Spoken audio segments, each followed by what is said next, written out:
And there we go. There's all 4 of those. Let's get our Facebook groups in here. And we got some spinning wheels still. 1 and 2. All right, give it a second to breathe. The pregnated pause brought to you by Lion Coffee.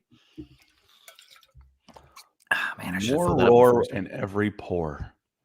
It's good stuff, man. And welcome in, everybody. I love Patrick for sending it to us. So welcome in, everybody. God bless. It's coffee time. It's time for Broncos for Breakfast. I am Nick Kendell, and joined by, as always, for these morning shows, Monday, Tuesday, Thursday, Scott Kennedy out there in Atlanta. Scott, how you doing today? Happy Thursday. We are almost to the holiday season. I'm wearing hoodies now to cover up my gills because it's getting to be like this around here with all the rain. It's I think I've told you before. Growing up here, I rode a motorcycle exclusively for like 2 years. I learned to hate cold rain. It's the worst. It's like I'd just rather move north, just let it snow. So I did. I lived in New Jersey for about 20 months, and it snowed and snowed and snowed. I'm like, see, I can deal with this. It's no big deal. And then May and June came along, or April and May comes along, and it's 35, 40 degrees and raining. I'm like, oh, your spring sucks. You don't miss it. You just move it down the calendar. Well, right now I'm smack in the middle of 45 degrees and rain, and I hate it. Yeah. We have some clear skies coming here right now, but it's colder than heck. We're supposed to get maybe 4 inches of snow or 6 inches of snow coming up here. And when it snows in Seattle, the whole city shuts down. We don't have salt, can't use it because of the Puget Sound. We don't have plows really, and it's a city of hills. So we'll see what happens when that comes. Luckily, we have a Jeep, but who knows? But it's coming for us, and White Christmas, I guess. And let's say hello to some folks in here and talking about the holiday spirit. Jeremy Sean, morning, boys. Let's hope Mama Sertan doesn't drop by today with any news. Yeah, that would be a bummer. We also got Colin Wood coming in here saying the whole sequence of events with Muti is just puzzling to me. Yeah, I guess we'll get into a little bit of that. So, but first, let's say hello to Quentin Caldwell. Talk about the holiday spirit coming in with $5 over on YouTube. I don't recognize the name Quentin Caldwell, so thank you for coming in. We really appreciate you supporting us on here. But yeah, on Tuesday, I have a feeling Quentin will probably follow up with a question. A lot of times that comes in for first timers. It comes in, it's like, and then the question follows. So we're looking out for you, Quentin. Since you're looking out for us, thank you for coming in green, my friend, and welcome to the show. Yeah, welcome to the show, Quentin. Thank you so much. So yeah, on Tuesday we were talking about the offensive line, and we got into Natani Muti, who looked competent, I guess, at left guard, especially in comparison to fifth round pick of this last draft cycle, and Luke Wattenberg, who was unbelievably inept in his reps against Chris Jones and the Chiefs. Not even Chris Jones, but like Keelan Saunders and the other defensive tackles. He was overmatched. Yeah, I mean, he was overmatched. And like we've said before, I don't blame him for that. It's not his fault. He never should have been in that situation. He shouldn't have been starting at left guard. He was drafted as a center. He played a little bit of right guard in the preseason. He wasn't ready. That's not his fault. That's an organizational failure. So I'm gonna back off on Wattenberg. And if he were to say, say, listen, you weren't good. You weren't ready. It's okay. It goes back to that last week's, you wouldn't say that to his face. Yes, I would. Anything I say on here, I'm assuming is going to be watched by the person that I'm saying it to or about. And no, Wattenberg struggled. Yeah. And no, it's not his fault. He wasn't ready for that, Nick. Yeah. And I mean, we can even get into the evaluation, trading up for him in the 5th round for a guy who's going to be 25 years old that looked that poor in his reps. I mean, I know he wasn't ready, but at the same time, given the circumstances around him, given that he's an interior only offensive lineman, you'd hope he would look better than that in that situation now against Chris Jones. It's almost a no-win situation, but he didn't look only bad against Chris Jones. I digress. Then you go to Quinn Bailey, and that didn't go great. Then you put in Muti, and he looks fine. Now, I don't think he looked as good in pass protection as apparently his best friend, Dalton Reisner. That's some information we got. Muti and Reisner are close. But he definitely looked much better. And then I guess the Broncos got wind that the Raiders were going to sign him. The Broncos tried to sign him, and he chose to go to the Raiders instead, which everybody's like, why would he do that? Why wouldn't you do that at this point? Like you have 4th string in the left guard spot. I mean, good luck to you, but I'm not valued here. That's what I'm going elsewhere. David M coming in says, hey guys, really enjoy the show. I'm not a Broncos fan, but enjoy the chat. Well, thank you. It's a great community, and we're glad you're part of it. So David from Aberdeen, Scotland. So I haven't been. I'm looking forward to going one day. But welcome into the chat. And I text you my response as if I was Natani Muti when you sent me the news that it had happened. I was like, well, and there it is. There's the news that happens. And it's like, and now you want to sign me? Now that someone else is asking me to the prom, now you're going to pay attention to me? After you cut me, you put me fourth in line for the guard position. And I think I signed that one GFY. I'm out. It's a job and you need a job, but the first chance I get, I'm out of here. And I don't blame him one bit, and neither should Broncos country. And I don't think they do. I think the blame here that I've seen almost universally goes towards the administration.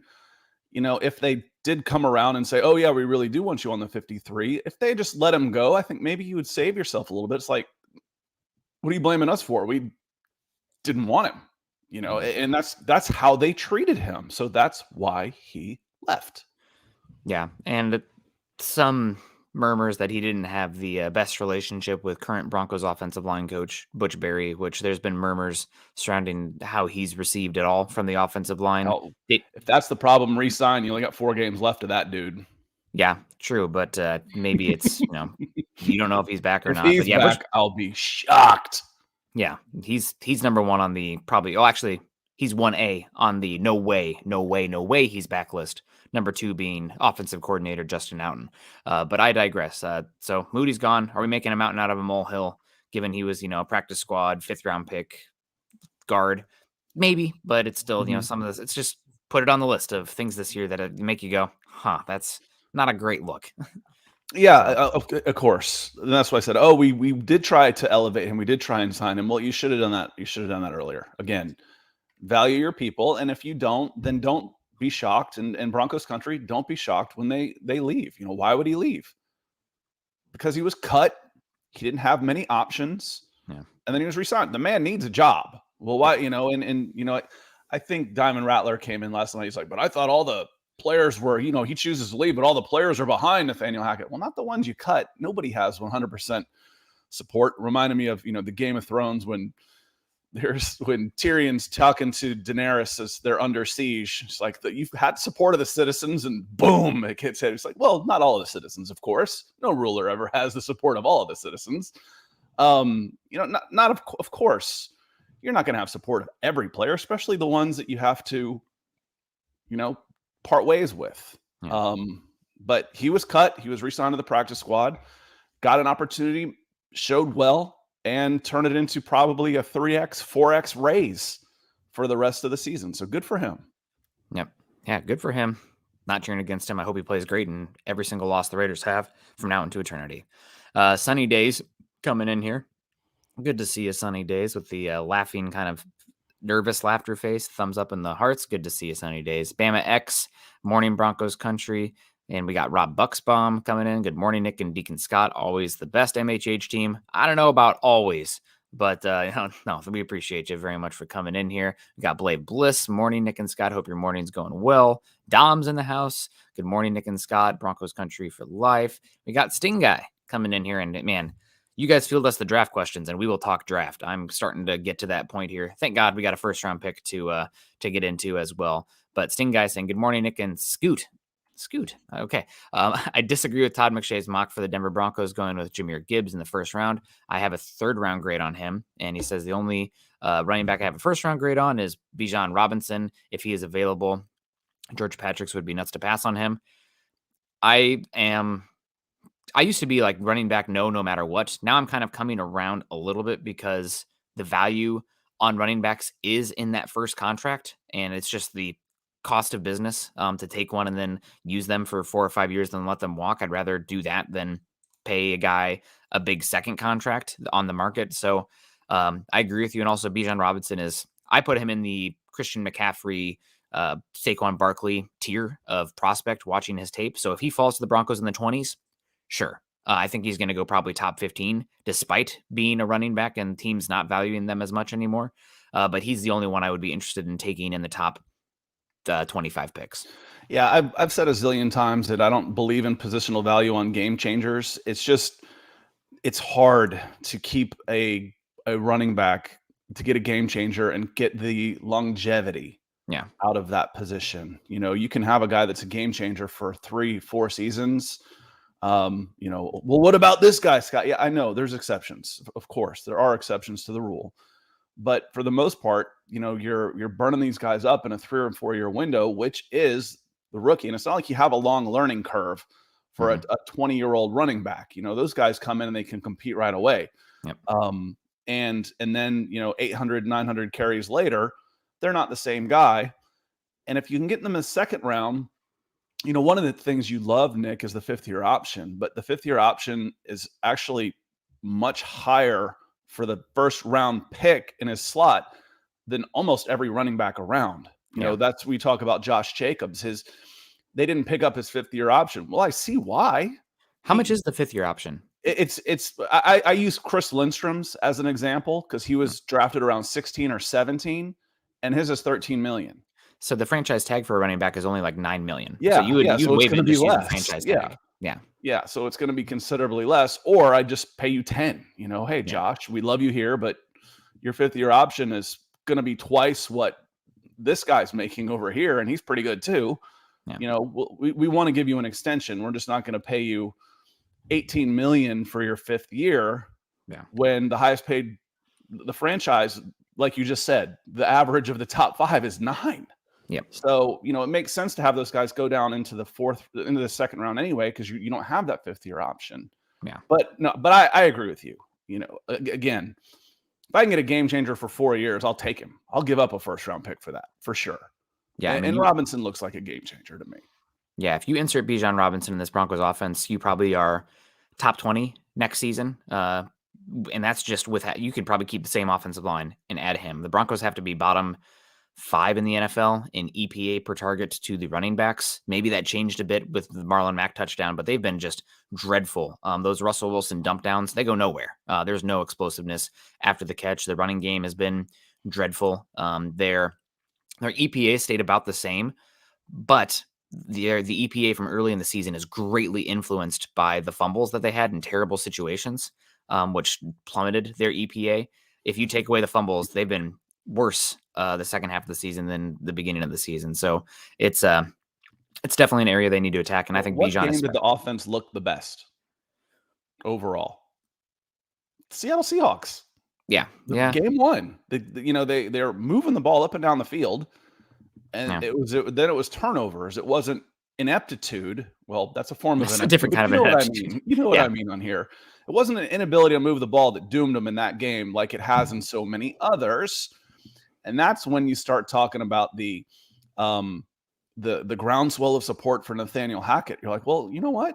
The one game that he had all his weapons, things were looking pretty good. Maybe, you know, but you're not going to have many games where you've got all your weapons. Guys get hurt all the time. Speaking of getting hurt and not feeling really well, was Gary Palmer, GLP, coming in yellow on Super Chat. He says, high five, guys. Right back at you. First time I felt normal in weeks. Love any pod that has Nick and Scott. And we love you being here, my friend. I'm glad you're feeling better in time for the holidays. Not feeling well makes you appreciate a little bit more when you start feeling better. I'll give you that. It's almost like a highlight. Man, I feel great. Instead of just kind of taking it for granted. So I'm glad you're feeling better, Gary. And thanks for coming in. Yeah. 100%. One more draft question from Sting Guy. How do you feel about Clark Phillips from Utah or Devon Witherspoon from Illinois? Those guys seem, late round 1, early round 2. I haven't dug in too much into Clark Phillips. Devon Witherspoon, man, that Illinois team, they played a lot of cover 1 this year, and they put him on an island. I thought he was better earlier in the year than later, but he's going to have a chance to be a starting boundary cornerback in this league. He hasn't impressed me as much as Keely Ringo, Christian Gonzalez, or who's the other cornerback that's way up there in this class? Can't think of it right now. Those Keely Ringo, Christian Gonzalez, and somebody else. But I digress. Either way, good players, potential first-round picks. I think Witherspoon, I like his size profile more than Phillips, but Phillips is a dog. If you're playing off coverage, you might prefer Phillips compared to Witherspoon being more of a press boundary kind of guy. We got Juan Espinoza coming in saying, when a player is picked up off the practice squad, does that money go back to the team's cap space? He's no longer, although because it was a practice squad, does that go against the cap space? I'm not exactly sure. I think you just have 16 allocated spots, and frankly, it's like $207,000 anyway for the Yeah. year. So that's like 1/10,000th, I think, or 1/1000th of the total cap space either way. So technically speaking, I think you're allocated 16 spots, just like you're allowed to sign a veteran. You're allowed to have 53 players. If I'm at the cap space, then I can only sign a veteran minimum player in order to do that, even if it takes me over the cap a little bit, I believe. But this one, in this case, you're allocated 16 spots at a set amount of money. So Muti was cut from his rookie contract and re-signed as a practice squad player. So his contract. So when those guys get flexed up, even for the week, they get their veteran minimum, however terms of service, the minimum pay. So they get a good raise that week whenever they get flexed up, and they can get flexed up 3 times before a team either has to waive them and subject them to the waiver wire or sign them to the 53. And you're eligible to sign guys off of other people's practice squads, but you have to sign them directly to your active roster. So you cannot sign a guy from a practice squad to your practice squad. So Muti is being signed to the 53. When you read that happening, it means he's going to the 53-man active roster for the Raiders, where he was a practice squad guy. And the minimum is probably at least 700,000 for him, and he was on 2, so a 3x, 4x raise for him. So congratulations, Natani. Yeah, absolutely. We got Mr. Sir McLovin saying, "What's up, fellas? It's been a while. I've been watching the show after it airs. Well, we're glad to have you live today, McLovin." We got Trevor Sandel saying, "Good morning, Nick and Scott. Always good to see you, Trevor." RJ, morning. Can't miss Broncos for breakfast like I can't miss my morning coffee. Good to hear. We also got our guy Toyin coming in across the pond saying, "Good morning, afternoon, Broncos country. Awesome to see you." Also, Lawrence Rivera saying, "I heard some players are having some doubts about the coaching staff, maybe." I'm not sure what the this came in. We were talking about Butch Berry and just not getting along, and of course you struggle. Then you've got a lot of I call it the CYA, the cover your hiney mentality, and people are starting to say, well, this is what's really going on. This guy has all the power over here, and this guy's what happened. All that stuff starts leaking out as people are starting to cover their own butts, and you have to take it all in, and then use your brain and figure out what actually makes sense in some of this nonsense. And the problem, what scares me, Nick, is some of the stuff that makes 0 sense still may end up being true. The Russell Wilson power dynamic stuff that I hear, I roll my eyes on it, literally. I'm like, this can't be true. And it keeps coming around and around and around. But part of me says, okay, who has the most to gain by this? And it would be Nathaniel Hackett and the coaching staff. We had our legs cut out from under us by the general manager who came in and made this deal and gave him all this power, and we were powerless. And we're out, and I want to be able to say that in interviews. So that's my flip side. Okay, who has the most to gain by slandering Russell Wilson at this point behind the scenes? And it would be the coaching staff. Yep. I'm not saying it's not true. I'm just saying who has what to gain. If it's not true, where's your source? Who has the most to gain? And follow that line, and you're gonna find your answer. Yeah, and there's probably some truth to it, but maybe not to the extent that is being reported or leaked. Truth lies in the middle. Patrick coming in here, morning, gents, as we sip our Lion coffee. Good to see you, Patrick. Hope you're doing well in Hawaii. We appreciate you. Ernie Mays, the one and only. Go Broncos. Clee to the T asking us another draft question. If the Broncos had their pick still, and they were this bad, who would you draft? Will Anderson or Jalen Carter? Personally, I think Jalen Carter is the best player in the draft, but Will Anderson is playing the edge spot, and that's a more valuable position. I really think that it's not a slam dunk that Houston goes Bryce Young, quarterback, 1 overall. At this point, I think I'm not as impressed with the overall arm talent as Scott is. The velocity on it and the size makes me a little bit concerned as well. He's a damn good quarterback, don't get me wrong, but if I was Houston, as terrible as that roster is, guess what? I don't care who I take in this draft. I'm going to be picking early again next year. So if I can get the best player, kind of like what Cleveland did in 2016, and take Myles Garrett and be like, listen, this guy is the most can't miss in this class. We suck. We're going to be picking up at the top again next year. Let's just get the best guy possible and then be back in the quarterback market next year. Something to consider. Also, the other factor is the Texans have the Browns first round pick in the Deshaun Watson trade. They might think that, let's say, their number one quarterback is CJ Stroud. Oh, well, CJ Stroud's probably not worth a top 5 pick, but we have this Browns pick that we could move up and go get a guy. Let's get the best player in the class and then go get that quarterback. So we'll see. It might depend on who's available at that number 2 pick as well. But I lean Jalen Carter right now. I will say I have a bias for amazing toolsy defensive tackles more than any other position. That's my favorite to watch. But Jalen Carter is incredible and my favorite in the class. Yeah, I haven't made up my mind on this one yet, Clee, which way to go. I think you could put Jalen Carter as a 4-3 end. So if you needed to, depending on how you wanted to use him. So the flexibility there gives you options, which is good. Nick just went through the differences in edge, unless you've got an Aaron Donald type. But again, I'm not counting, as good as he is. Outlier I'm not drafting a guy thinking, okay, this guy's gonna be the next Aaron Donald. Okay. Good luck with that. So I haven't made up my mind on this one, but I wouldn't be surprised to see those guys go 1 and 2. What was funny is, like, would you draft, when I read it the first time, I said, would you draft Will Anderson or Jalen Carter if you saw the pick? Yes, of course I would. Oh, wait. Or, like, which one of them would you take? Yeah. It's like, this isn't a choice that you have to take one of these 2 guys. I don't know. It's flip a coin and I win. I might trade down a spot and take the other one if I could.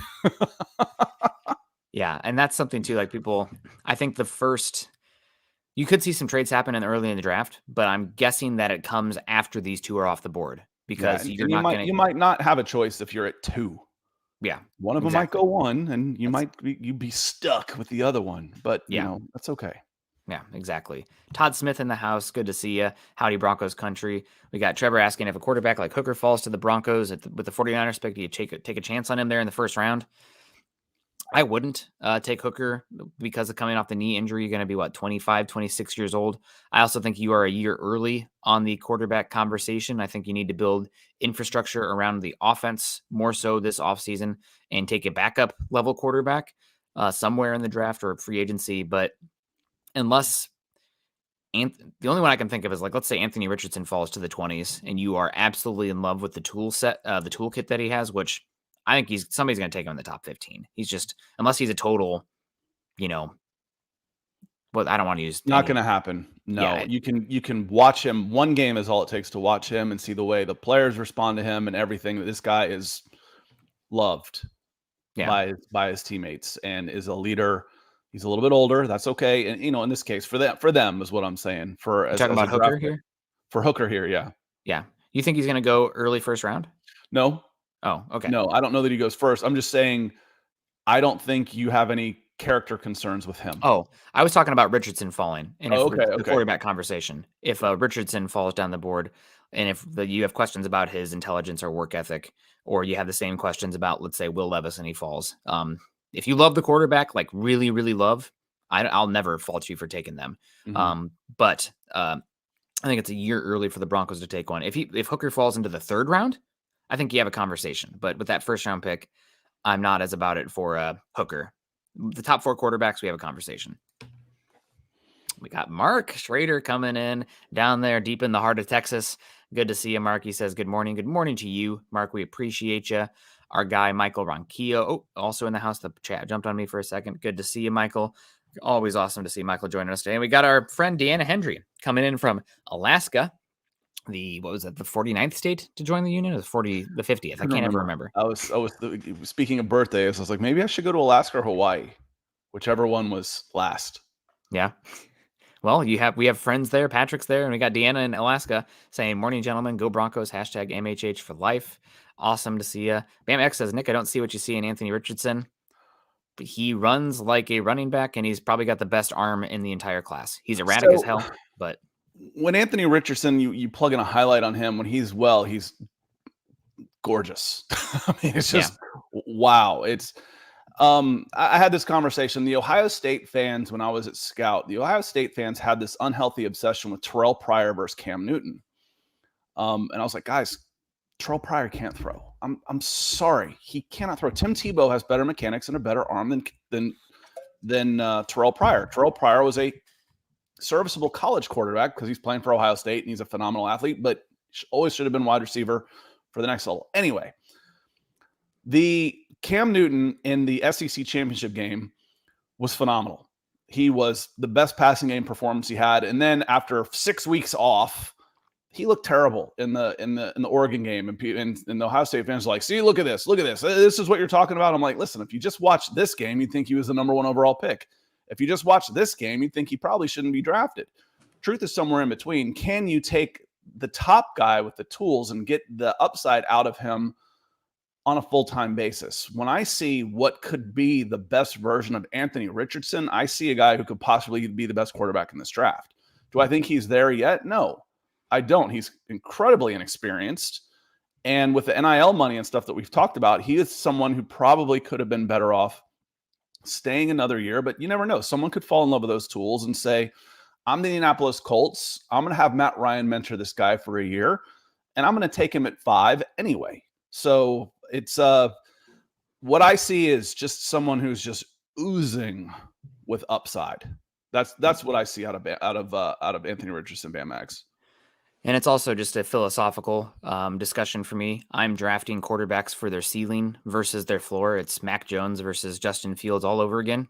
Justin Fields, because of the pocket presence and the accuracy and the timing, you're going to be able to run a classic drop back play action offense with him.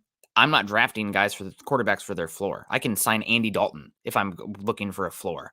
I'm looking for a guy that you cannot get unless you draft him in there. Right. And if it blows up, guess what? I'm looking for the next one. So if it go, I'm thinking about how it can go right. But again, with Richardson comes down to obviously the traits. That's the only tangible thing we can take there. The traits are off the charts. Work ethic and intelligence. I mean, you listen to like Jalen Hurts interviews. That dude has Mamba mentality. I know you say what you will about Kobe, but like his insatiable desire to be like great, almost to the point of like being a sociopath. You almost need that with your quarterback. Like you talk about it with John Elway. John Elway was so competitive. I want my quarterback to pass more, though. Yeah, no doubt. But then the Mamba mentality. Yeah, 100%. But you need that, and also you need the intelligence. I want him to pass more. Yeah. Ron Hall, good morning to you. Greg Smith in the house. Thanks. Hey. Thank you for the stars, Ron, coming in. He says, good morning from sunny Florida. Speaking of Florida, we were talking about. So thank you for coming in with the stars, Ron. Thank you so much, Ron. We appreciate you. I wanted to say hello to our guy, Greg Smith, as well. Always awesome to hear from Greg Smith. We appreciate you coming in. And let's start to get into this. I feel like we are pretty well on the path here talking about this. And we need to talk a little bit about... Real quick before we go, let me put a bow on String Guy here real quick. Okay. If you think we should draft a OL first round, who do you think might still be available that deserves a first round grade? String Guy, at this point, I'm reading names. Okay, I haven't watched and evaluated the Paris Johnsons of the world to the point where I'd say I want this one over this one. I'm looking at traits. I'm looking at names. I haven't watched them as closely. I used to be all about, I'd watch 12 to 15 college football games a week.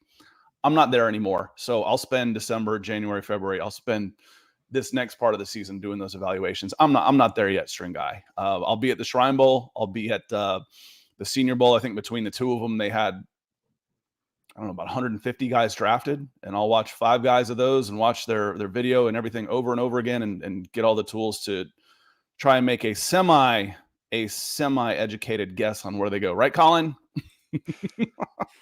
You never know. Mr. Scary coming in saying O-line is what we need to draft. They need to pay offensive line and free agency before you even get to the draft, and then you need to take at least 2 in your top 5 picks. It doesn't have to be your first round pick.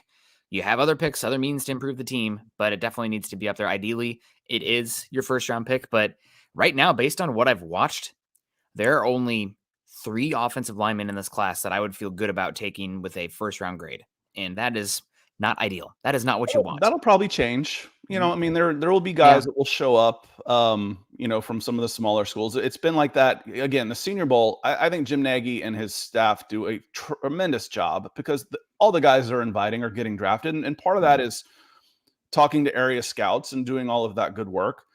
But they'll unearth some guys that have come in from Wisconsin, Whitewater, and North Dakota and all these different places that are pretty good football players. Yeah. We'll see. Offensive line most of the time is a offensive tackle discussion. And right now, I think Paris Johnson Jr. is the number 1. Put a bow on it for me. I don't think that one's going to change given the a lot of times with offensive tackles, you have to have the prerequisite body type to land there, and then it comes down to the movement conversation and the technique. And he's the only one for me in that class. Peter Skoronski, I guess you could put up there as well. I think he's probably going to end up in guard for me more than tackle if he does have sub 33-inch arm length. But he's very good. And then you have Broderick Jones at Georgia. After that, I don't really love any of them as far as like a top 20 kind of grade. Cyrus Torrance is a really good guard prospect from Florida. I would say he's pure gap scheme. He's 340 pounds and he moves like he's 340 pounds. If you're running, duo constantly, you can live with that. But I think the scheme versatility is not ideal for him at the next level. After that, though, I'm not really in on any of the offensive lines. So, guys, I know everybody wants offensive line. We're going to be screaming for it. I don't think it's the best class at the top. I think there's depth in the top 100. We'll see how it plays out. You've got 4 or 5 top 150 picks. Yep. Go somewhere else. I've been advocating for 3 offensive linemen, especially on the interior. Maybe 4 overall. Use those guys to address the interior line. Yeah. Without having to use a number 1 pick on an OL and get there. You can get a lot better quickly without having to use big time free agent money or a number 1 pick on your offensive line, because the bar has been set low. Yeah. Low. Yep. And I guess people are gonna have to call me the biggest Cam Fleming homer in Broncos country, but I think he's been fine out there. While keying in on him, the only game where he was really bad was when he was coming off a knee injury and probably wouldn't have played if they had other options to go to. And he got beat up by Max Crosby, who's beat up a lot of people, where he's at 70% out there. But I would be okay running back next year with Bowles, Quinn Miners, and Cam Fleming as your starters there. And then you just have 2 spots that you really got to upgrade. You need to have a long-term developmental right tackle behind Fleming. But I think if you start next year with Fleming at right tackle as your starter, he's probably better. He's a top 20, top 15 right tackle in football this season. I don't think that's a stretch at all. Well, and some of the guys, Nick, that we talked about as long-term developmental guys in the later rounds are starting now. Mm-hmm. Braxton Jones for one. Where did he go? 5th round. We talked about him all off season. What are you looking for an offensive lineman? I'm looking for tenacity. I'm looking for footwork and traits. Your attitude, your frame, and athleticism are going to go a long way. And he had arms that stretched out from here. He was plenty tall at 6'4" plus. I think he may have been tipping right around 6'5" and had good feet and went in the 5th round. Now he's starting. Yep. He's a guy that could have been had. We've talked about Abe Lucas a zillion times. There's guys out there that idiots like us can pick out. You'd think that it's possible to get an upgrade.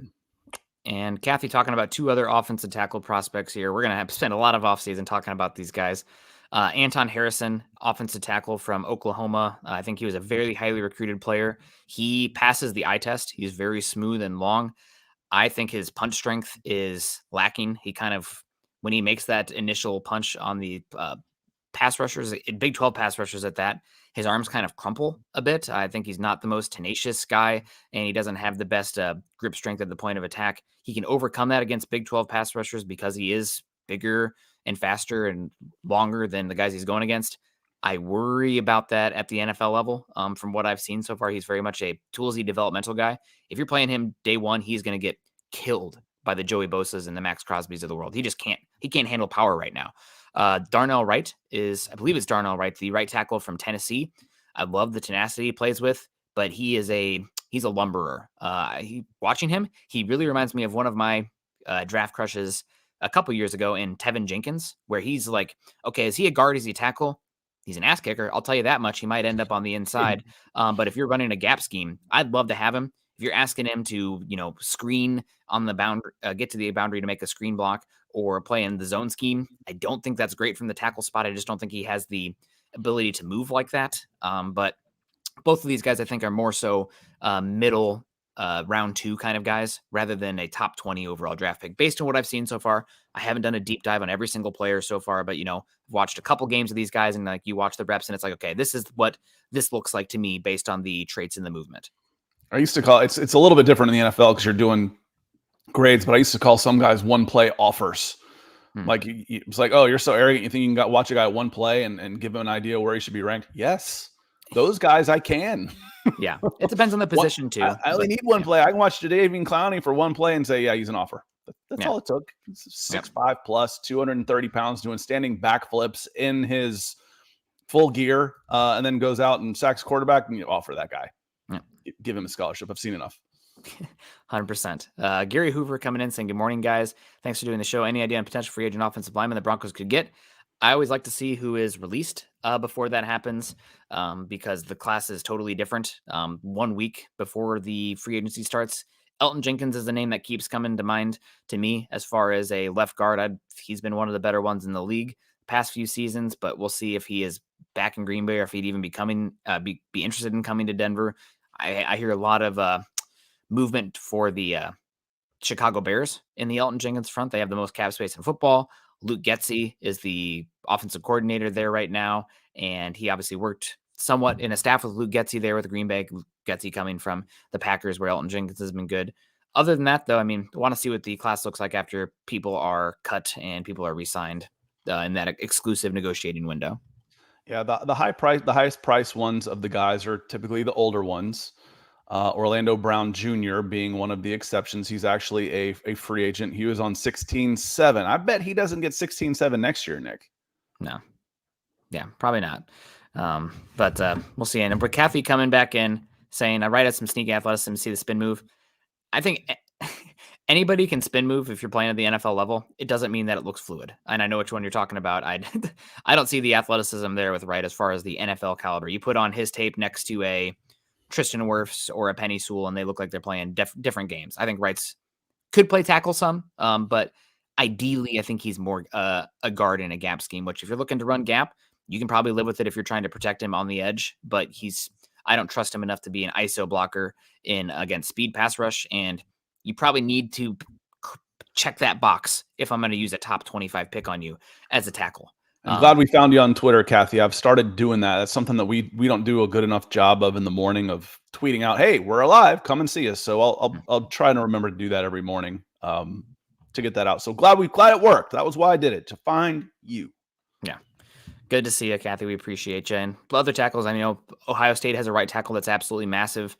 Last name Jones. If you're running gap scheme, I think he's actually so big that he will stick on the outside. He moves a little bit like Frankenstein, but he's like got a 7'5" wingspan. Frankenstein's monster. In investigations, yes. Details matter. He moves I've been like watching Reacher again, going to sleep. So he likes to correct you on that. Frankenstein was the doctor. They were after Frankenstein's monster. Well, he moves like the doctor. It's very precision cuts. No. Feeble, hunched over. Cranks that switch with electricity, all that. No, but getting into it here. God, I'm excited for Ohio State versus Georgia matchup now that I'm thinking about it. That's an offensive line versus a defensive line scouting heaven matchup. But Cardinals game. Scott, I think the Broncos got a chance in this game. I think the Broncos can actually come away with a W against the Cardinals. This Cardinals team has been going the wrong direction for a while. It feels like the writing is on the wall as far as the coaching staff there. I think a lot of people are over the Cliff Kingsbury experience. Kyler Murray's out. This is a team that's looking to survive these next 4 games and head on home, where you could have probably said that about the Broncos if they would have lied down and died 27-0 against the Chiefs, to be like, okay, this team's ready for the season to end. They fought back, man. They got up off the ring. It'd been easy to just like go to sleep. Fight's over. Nope, they got up and kept fighting. So I think this is a game that the Broncos are going to want more. They're going to fight more. And at this point in the season, with 2 teams with nothing to play for but pride, I think the Broncos are going to have more pride to fight for, and they're going to go for it. Well, and I think they've got a more dominant single entity in their defense. Yeah. So if Kyler Murray's in there and they're putting up a bunch of points and losing, say, okay, this becomes interesting. And if the defense hadn't been playing well, but unfortunately, as I've said, ad nauseum, is this defense will keep you in pretty much every game. Unfortunately, solely your offense for the wrong reason. So you're in a lot of close games because you don't score enough points, but your defense holds people down. Typically. I will say, however, despite the early score, the defense did get you back into this game against the Kansas City Chiefs. That said, I agree with you 100%. I used a lot of the same analogies when we were talking about the Indianapolis Colts coming to town, that this team was one push away from going off the ledge. They were. You didn't take advantage of it. Unfortunately, at the time, the Broncos kind of were too. But I think this Arizona Cardinals team, to your point, Nick, is kind of already off the edge. They got an eye on February. You know, their players on contracts are calling their agent saying, okay, I need to find my next gig. Trying to stay healthy. You know, it's not a team, I think, that is going to go out there and look their best, and their best hasn't been all that good anyway. I like the Broncos in this one. Yeah, and I think as long as they are maintaining some relative health on the defensive side of the ball in this one, you made a great point. The Broncos defense is better. The Cardinals offense, they are pretty good on the perimeter. You know, it's an air raid centric team as much as a college football or an NFL team can be air raid with, Rondale Moore, Robbie Anderson, DeAndre Hopkins. They don't run the ball that well, and their offensive line is not great. I mean, this is a team that has been needing to draft and eat their veggies for years now. They've been drafting linebackers first round 2 of the last 3 years. And despite their first round investment in the linebacker spot, they're the worst defense in the NFL in points given up per game because their trenches are terrible. Their cornerbacks are dreadful. And how bad are they? They're even worse now because they just released Tavon Mullen, who they traded for before the season, who was their number 1 boundary cornerback coming into this game. And now he's gone because the Cardinals would rather keep a 6th round pick, sending the Raiders a 7th versus sending them a 6th and keeping the 7th. So they're saying, you know what, we'd that, and that's such a small margin in the draft, 6 versus 7 round pick. That's where they're at as a team right now. Well, and they probably saved a little bit of money too. Yeah, I don't know, but say, you know what, we're already looking so much for next year that we'd rather have a 6th round pick instead of a 7th than this guy for 2 more games. Yep. Ouch. You know, and again, what kind of message does that send to the locker room? The message that Phil McLaughlin sends in is always positive. He comes in, he says, good morning, Nick and Deacon Scott, go Broncos, MHH for life. Good morning to you. And certainly appreciate you coming in with the stars on Facebook. Always appreciate the effort, Phil, and the support on all of our shows. And again, that sends such a message, you know, to send a guy and get like a good draft pick in return. Okay, most players would understand the Bradley Chubb move. They really would. And it's not going to affect them mentally as much as like this team has given up. Some might even think this is an opportunity for me and I can step up.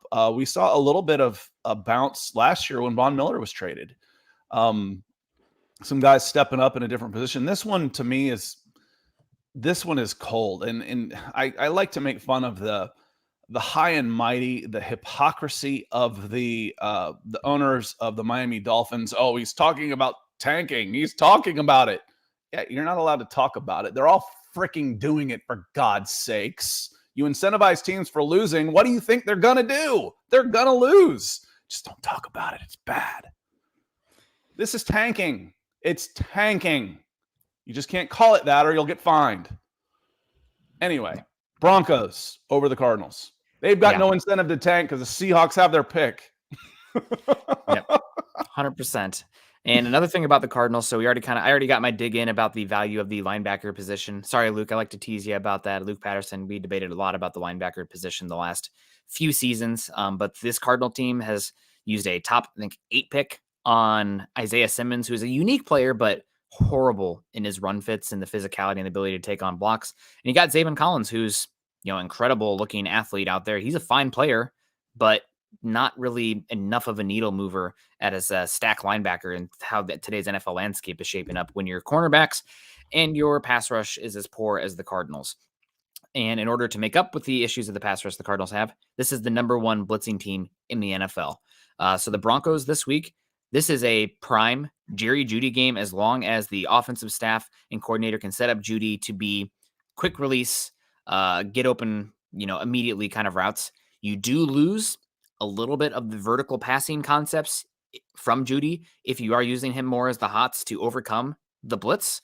So that's something you want to watch for here. But personally, I think this is a game where you can get Jeudy in space quickly. And as long as the timing and the throws are fine, you have a chance for some yak, which is something this team has lacked mostly all season. I feel like the Marlon Mack touchdown pass keeps getting in my head here. Oh my God, look at all that yak. That's been like the only time this season I can even remember something like that happening. And it was right on the heels of me saying, Nick, this team gets 0 yards after the catch. It's like the entire team turned into Noah Fant. And maybe it wasn't all on Noah Fant. Yeah. Everybody's caught and tackled. There's no space where you're catching the ball in space. You're catching the ball. Every catch is contested. Every catch is someone draped all over you. You're not going to get anywhere. So it was good to see that. Also good to see Lady. I'm not sure if you're comfortable being called Lady D. I'm not doing it until you give me the thumbs up. You definitely need a nickname in here. Deanna Henry coming in bright yellow for us with a super. Says Hackett better be gone. Any other coach would be better. Off to work. Have a good day at work. And maybe see you tonight on the Mile High Huddle podcast with Zach and Chad. Again, I think this has already been decided, Nick. And I know there's some talk about it, and to me, it's almost like, you want the guy to succeed. You really do. He seems like a good person. But I think it's already been decided that he is going to be, last year we were talking about, if he wins game 17, could Fangio save his job? What are we talking about? No, this guy's been gone since week 6. I think Hackett's gone. I think there's more support in the discussion trying to send him out on a good note because people actually like the dude. But yeah. I think he's gone. I'll be really, really surprised if he's back another year.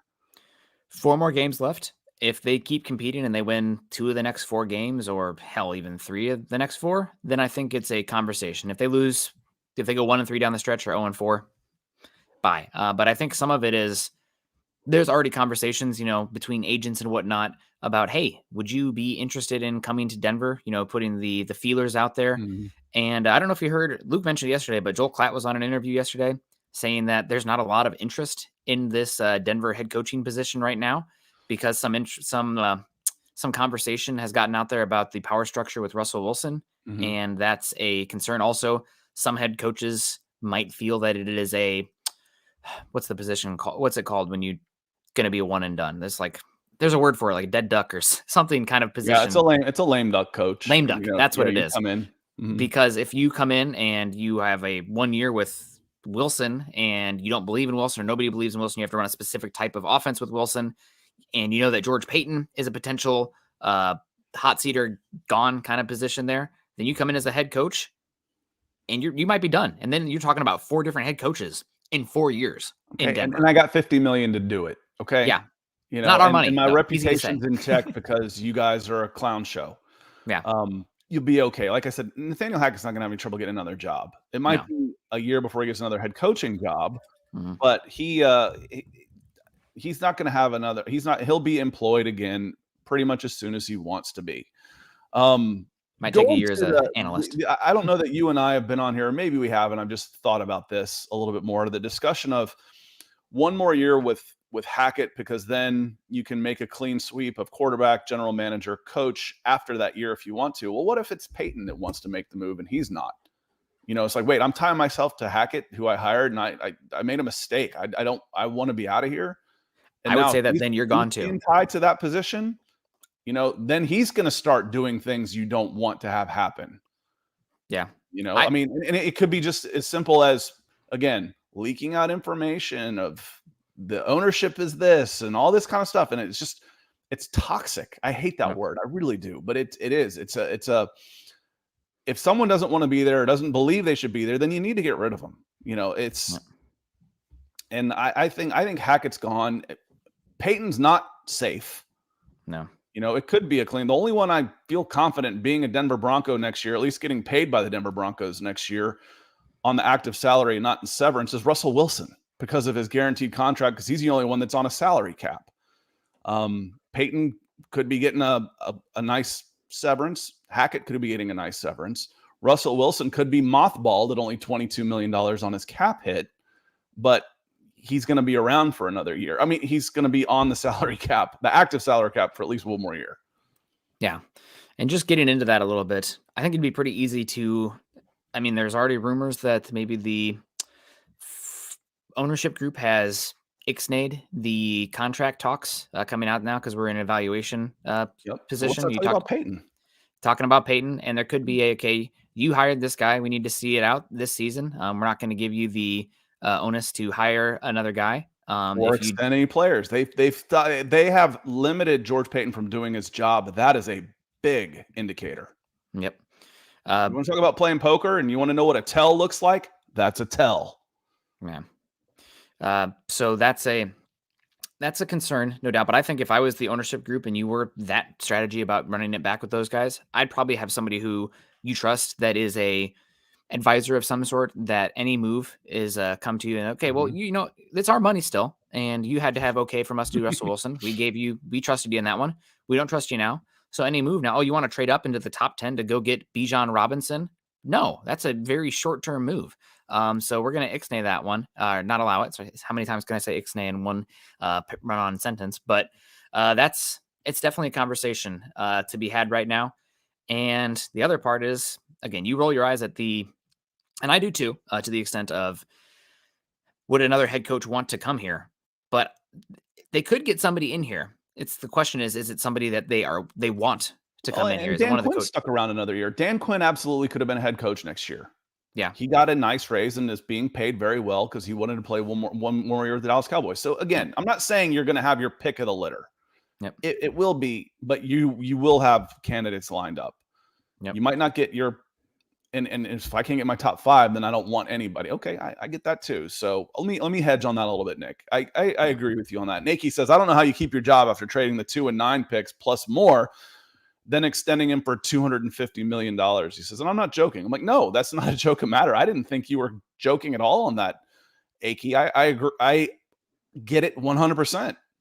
Like I've said, I would advocate, if I'm on the board of directors and I'm not, I would say I would probably give Payton one more chance at this because he's going to tie himself. Whoever's the coach next year, whoever it is, George Payton's future is tied to that person. If he's still here.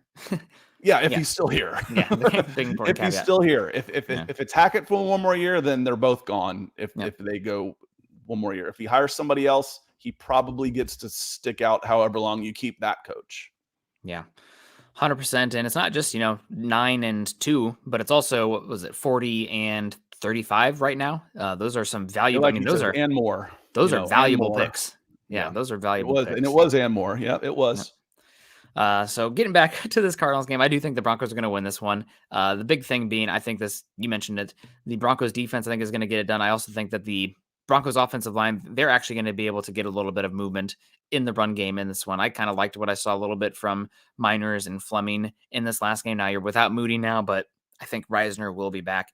That should improve. And also, because of how the Cardinals are so inept in the secondary, their pass rush is poor, they have to blitz. I think this is a game where actually Brett Rippon, I don't think he's a good backup by any means, but as far as identifying the pre-snap reads, the hot read there with where the pressure is coming from, getting the ball out quickly in the quick pass game, that's where Rippon's at his best. So I'm looking for, and also finding your matchups where you can take your shots. He actually throws a decently pretty 9 ball with some chance for his guys to go get it. So I think it's a good matchup for the Broncos, regardless who the quarterback is. I think that they probably win with either of them. The big concern in this one is they have to protect the football. Broncos have actually been pretty good this season at limiting offensive turnovers, especially in the second half of the year. The Cardinals, though, are number 1 in the NFL. They have the most points given up by a defense. They also have the most defensive points scored. I believe they have 3 interception returns for touchdowns. I think they have 3 fumble returns for touchdowns. 2 of those might have come in that Raider game where they made that crazy comeback week 2 or week 3. But Broncos just protect the football, and I think this is a team, you punch them in the mouth a few times, they're not going to want to get back up. Well, we saw a nice screenplay with Marlon Mack. If Brett Rippon's in there, even at 6'2", he can do a little better job of throwing those middle screens into the face of a blitz. Mm-hmm. I mean, Russell Wilson didn't have a ton of incompletions, but I felt like 3/4 of them were swatted footballs at the line of scrimmage. Yeah. Were batted balls, and one of them happened to go up in the air and return for a touchdown. Yeah. So how can you adjust, like you said, identifying the blitz and going right at it, and play calling can be part of that too. You run a screen against a blitz, it's you, and if you complete it, it's here we go. All those guys are back there, and I got typically at least 2 offensive linemen in front of me. In this case, it's usually just Quinn Miners because he's the only one that could run. But I felt like, especially when you're watching it on condensed, where it's 40 minutes in the game, I felt like I was watching volleyball at times. Russell's back to pass and swat. The pass is batted down at the line of scrimmage again. So a little bit extra height on that, and identifying the blitz could be a very good thing to attack defense that takes a lot of chances. Yep, that's the way to do it. And as far as the Cardinals offense, their offensive line is horrific. They've neglected it for years now. They've been an injured unit. Pretty much all the moves they've made there have been come up, bad. DJ Humphries is okay left tackle out there, former first round pick from Florida, end of the first round. I think he was in the same draft as Shane Ray. Better pick than Shane Ray, I guess, in hindsight. But other than that, I don't think they have very many movers in the offensive line. They got some okay wide receivers. One interesting tidbit to watch in this game, and this kind of brings it back to where we were debating a year ago. A lot of Broncos fans really wanted this player at 64 overall in Trey McBride.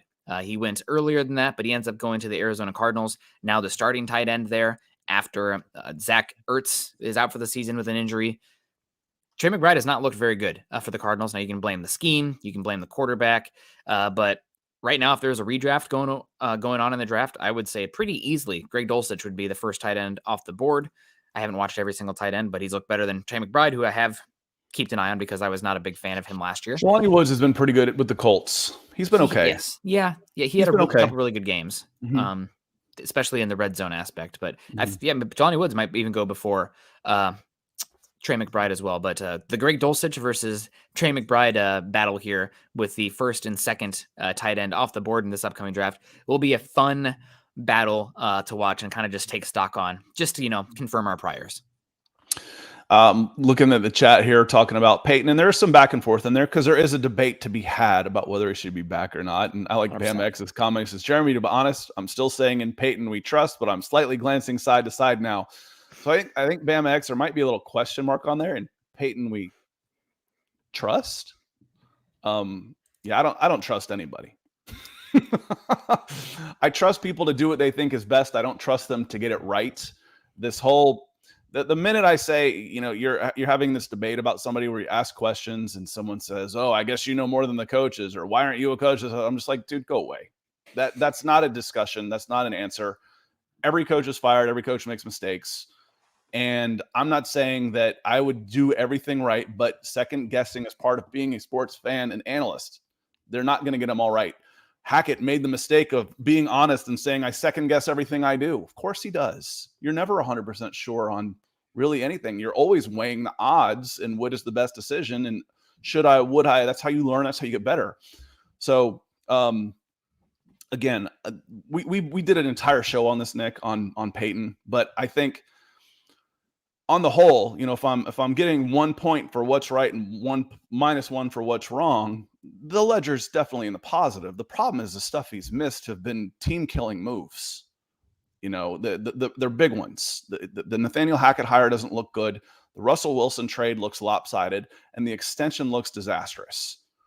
Any one of those three will kill a season.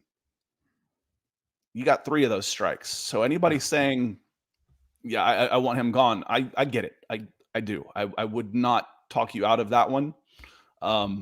I would point to a list of things that I thought he has done very well for this team to say I want to stick with him for another year.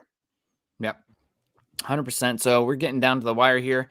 Scott, I'm going to give you an out on this one. I want your score prediction with Brett Rippon starting at quarterback and one with Russell Wilson starting at quarterback. I heard this one last night.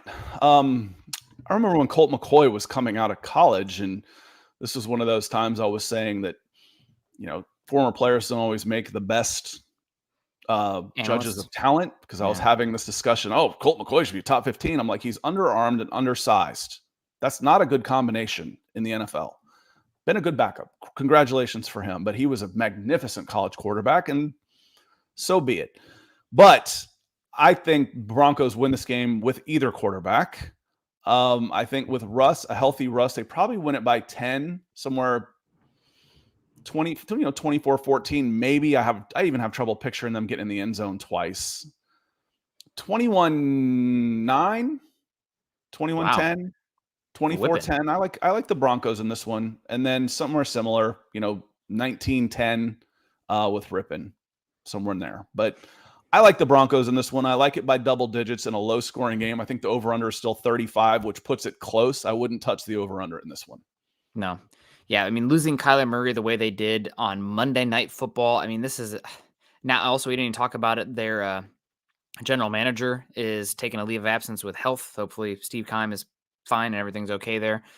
Team that's signaling to their players that they're done on this season, moving on from Tavon Mullen out there as well. I mean, just feels like it's a pack it up game. Obviously, the Broncos are going to have to still go out there and fight for it because it's an NFL game. They can't come in like, oh, look at this Cardinals team. They're giving up on the year. Well, guys, you're 3-10 also. You can't be overlooking any team. But I think with Rippon, you see this Broncos team probably win this game. I'll go 17-10. And I think with Russell Wilson, I think it's more of a 27-16 output on that one. So I don't know what Chad's going to want for our final score prediction because he likes him on Thursday, and we probably won't hear about Russell Wilson until Friday or Saturday. But I don't know. I guess we'll have to give two different predictions on that one. And Kathy coming in, she says 19-13 Broncos. And Aki makes another good point on this in the against Payton crowd is the free agent signings. You know, when you talk about some of the guys you're trying to bring in to fix the right tackle position, one of them hasn't played it down, and one of them's played, 2 games? Randy Gregory, a pretty sizable 2-year deal. Forget the $70 million. I don't want to hear it. It was 2 and 30 basically, which is still a lot of money. But the way everything was set up is it's almost like he set himself up to be gone after 23 because a lot of the big moves with these big contracts can all be gone at 23. You can wipe the slate almost completely clean on this entire team in 2023, Nick. Yeah. Yep. I think you are correct. I mean, there's a few good moves. Kwan Williams been a great one. Alex Singleton's been a great one. Oh, there's several good moves. We did a whole show on them. Yeah. Real quick. Quentin Caldwell has an interesting question. He says, do you guys think some players on the team don't fight for extra yards so they don't risk further injuries during a losing season?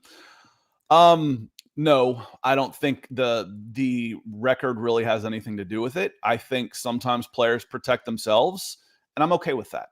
One, I'm okay with them also going down. Sometimes you see a guy fighting and fighting and fighting, and he fumbles. You're like, okay, kid, know when to go down. The fight is lost. Protect the ball.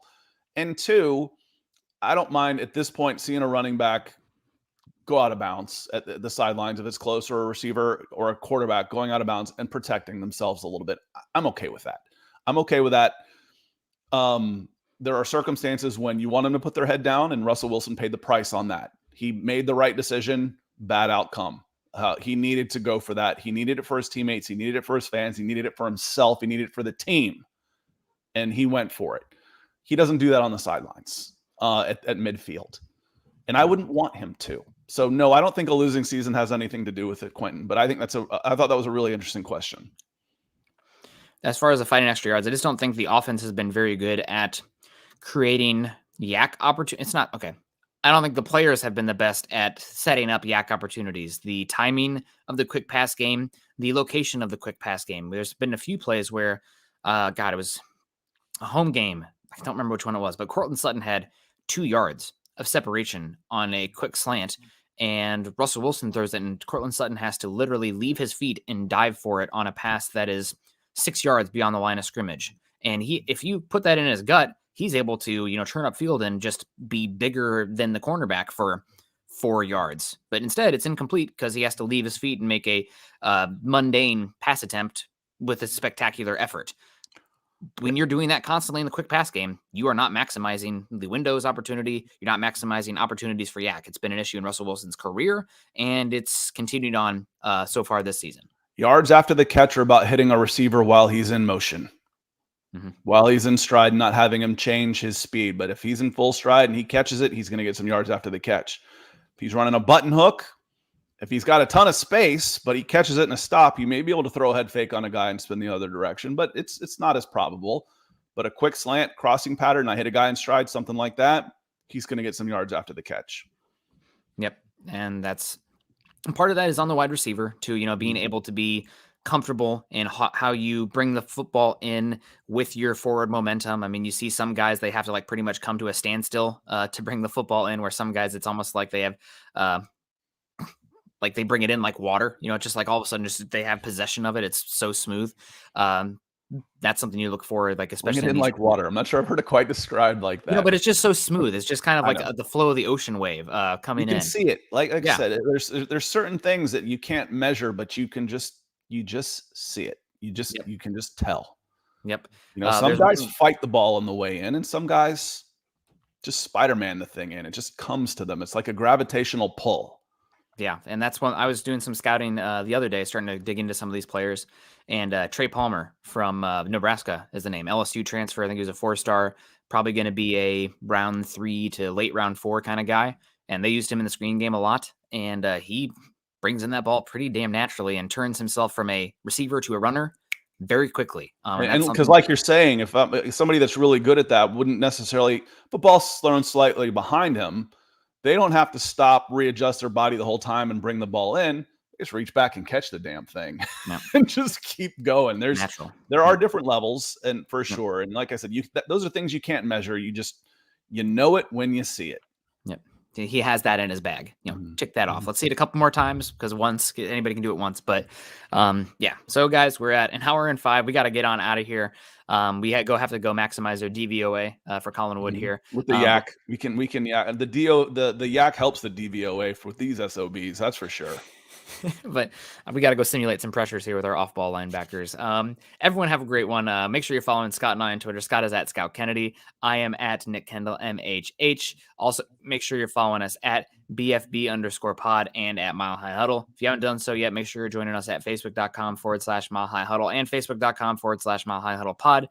And please subscribe, like, and share to our channel on YouTube. Click that bell notification so that way you know when we go live. Stingy coming in saying, Scott, better do your homework on the draft. Million questions. Scott's going to be down there at the Shrine Bowl. Scott's going to be down there in Mobile. Scott, I appreciate Scott. We're at bowl season now. Yep, I'll watch all the bowls, and I will see 200 guys at Shrine Bowl. And the thing is, a lot of those guys aren't, which is kind of fun to a certain extent. A lot of those guys aren't first round types. They're meat and potatoes guys. They're second, third, fourth. A lot of times the guys that are going in the first round don't make it to the Senior Bowl because they're already gone, especially the skill players. I don't go to the Senior Bowl to scout wide receivers. They're typically the high round wide receivers. Most of them are gone they're not seniors. They're coming out as juniors. Yeah. Nick? Yep. No, I'm here. Sorry. Dudes. But guys, we're going to get on out of here. Sorry. We got a work email. God, I'm just getting my butt kicked at work right now. But appreciate the heck out of y'all. Make sure you continue to choose compassion and kindness. Have a good one. We'll see you later. Go Broncos.